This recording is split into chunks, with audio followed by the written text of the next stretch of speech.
Наместо да се вратат истиот ден во Македонија, четворица повредени од пожарот во дискотеката во Кочани кои беа на лекување во Анкара, со нивните придружници цела вечер останале на аеродромот во Истанбул.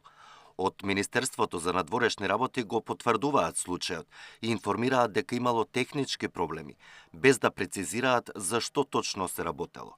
Ви информираме дека поради технички причини враќањето наместо со првично планираниот лет во петок навечер се реализираше со првиот следен редовен лет во сабота наутро, велат од МНР.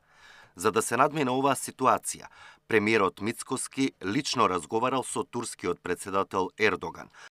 Лично разговарав со еден од родителите, со луѓето од најблиската околина и лично со председателот Ердоган.